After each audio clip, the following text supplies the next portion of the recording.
કઈ રીતે આ પાત્ર ભજવ્યું, સ્વીકાર્યું, શું મનમાં ગડમથલ હતી અને પછી કઈ તૈયારીઓ હતી કે જે તમને લાલો તરીકે ત્યાં સ્થાપિત કરે છે?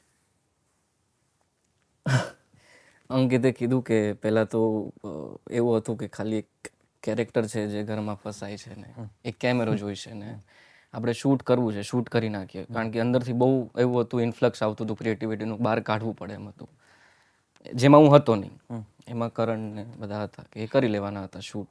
અને હું 3 વર્ષથી વાળ વધારતો હતો કોઈ બીજી ફિલ્મ માટે, અંકિતની, જેના માટે અમને બજેટ નહોતું મળ્યું. એટલે મારા વાળ વધેલા હતા પહેલેથી. તો કે હવે ભગવાનવાળી વાત થઈ, તો કે ભગવાન આવશે તો મારા વાળ વધેલા હતા. એટલે વધેલા વાળના કારણે આ રોલ વધેલા વાળના કારણે. અને ના આનો પ્રેમ છે કે ભાઈ કે તારે ભગવાન કરવાનું છે, કૃષ્ણ ભગવાન. અને આઉટ ઓફ નો વેર એમ. એટલે મેં કીધું ઓકે. પેલા હા તો પાડી દીધી મેં. પછી મને ધીમે ધીમે રિયલાઇઝ થયું કે યાર ભગવાનનું કેરેક્ટર છે. તમે જેમ કીધું કે આ તો શું કહેવાય, બીજા બધા કેરેક્ટર્સ તો એ જાતે ક્રિએટ કરવાના હોય. આ એક ઓલરેડી છે એક કેરેક્ટર જેને આપણને બધાને ક્રિએટ કરે. તો એ કઈ રીતે પ્લે કરવાનું. પછી ધીમે ધીમે જેમ સમજાણું કે ભાઈ આ બહુ મોટી જવાબદારી છે, એટલે મેં પછી ના પાડી. મેં તો મારાથી નહીં થાય, તું બીજા કોઈને શોધી લે, સોરી. તો કે બીજું કોઈ જ નથી, તું વિચાર કે કોણ છે બીજું. તો પછી મેં કીધું હા યાર બીજું તો એમ તો કોઈ નથી, મારે કરવું છે તો ચલો કરીએ. એટલે જવાબદારી આવી જ ગઈ. પણ મને સાચું કહું ઓનેસ્ટલી તો આટલું બધું વજન હશે ને એ મને હમણાં સુધી રિયલાઇઝ નહોતું થયું. એટલે હું બહુ એને હ્યુમન તરીકે જ કન્સિડર કરતો હતો એ કેરેક્ટરને. પણ એવું હતું કે જ્યાં જે વસ્તુની જરૂર છે એ વસ્તુ કદાચ આ કેરેક્ટર પીરસશે. કે લાલાને અત્યારે ફ્રેન્ડની જરૂર છે તો એ ફ્રેન્ડ બનીને આવશે, કોઈક ને કંઈક બીજી વસ્તુની જરૂર છે તો એ બનીને આવશે.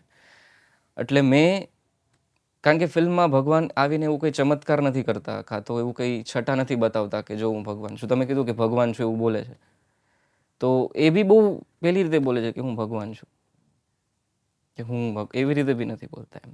કે એને કંઈ પ્રૂવ કરવાની જરૂર નથી એમ, કે એ છે જ એમ. એટલે એવું કંઈ છે નહીં એની અંદર. એટલે પછી એ જ રીતે એને કન્સીવ કર્યું આખું કે ભાઈ અત્યારે હું લાલાનો ભગવાન બનીને આ ફિલ્મમાં આવેલો. તો એ રીતે આખું. સરખામણીનો ડર નહોતો? કારણ કે આપણી ના પાસે ના ના કૃષ્ણના તો એટલા સુંદર કિરદારો ભજવાયેલા છે.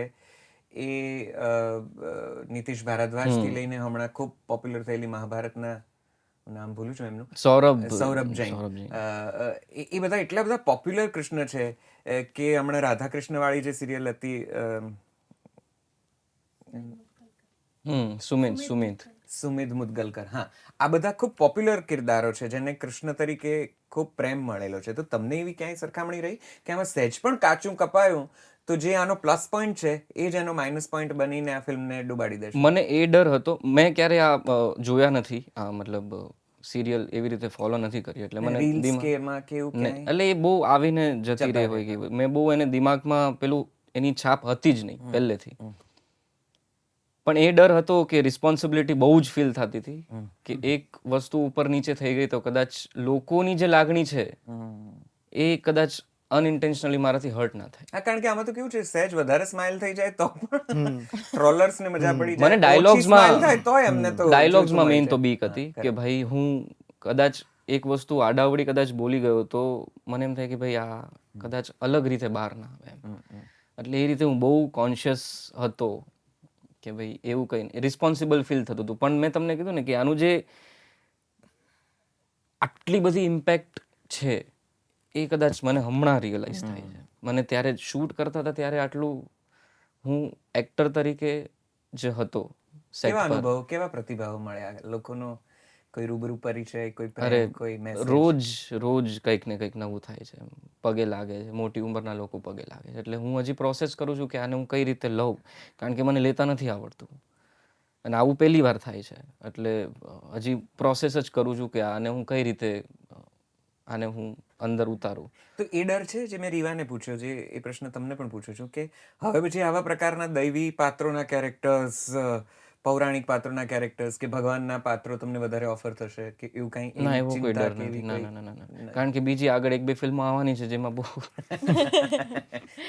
જેમાં તમે આ ભ્રમ ભાંગી નાખશો. હા, ટોટલી ભાંગી. એમાં ખૂબ અભિનંદન. અમે જોઈને આવ્યા પછી ટીમમાં પણ એ જ વાત કરતા હતા અને મને લાગે છે કે એ લાગણી ઘણા બધાની હશે કે કૃષ્ણનું કિરદાર તમારા ચહેરે, તમારા મોઢે કે તમારા અભિનયથી એટલું સુંદર રીતે ઉપસે છે કે એવું લાગતું નથી કે અમે કોઈ સામાન્ય વ્યક્તિને આ પાત્ર ભજવતા જોઈ રહ્યા છે. એટલે ઘણો બધો અલૌકિક અહેસાસ જેવી ક્યાંક ક્ષણો આવે છે જે થાય છે. સો ખૂબ અભિનંદન. આ પાત્ર ભજવવું એ ઘણા બધાની શું કહેવાય મનોકામના હશે કે ભાઈ આપણે કોઈક દિવસ જીવનમાં કૃષ્ણનું ભાગ ભજવવો છે કે પાત્ર ભજવવું છે અને તમે અદ્ભુત રીતે ભજવ્યું છે.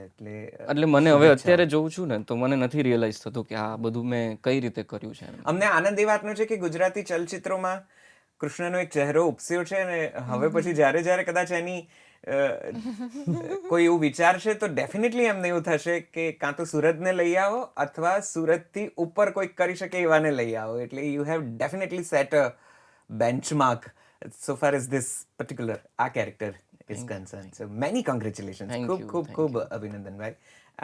લાગે છે એટલું તું જેટલી સરળતાથી વાત કરી રહ્યો છે એટલું સરળ છે નહીં. થોડો ઘણો જે થિયેટર કે ફિલ્મોનો કે માધ્યમોનો અનુભવ છે એ હિસાબે કહું છું. તમને ત્રણેયને ખૂબ અભિનંદન ફરી એક વખત. Thank you.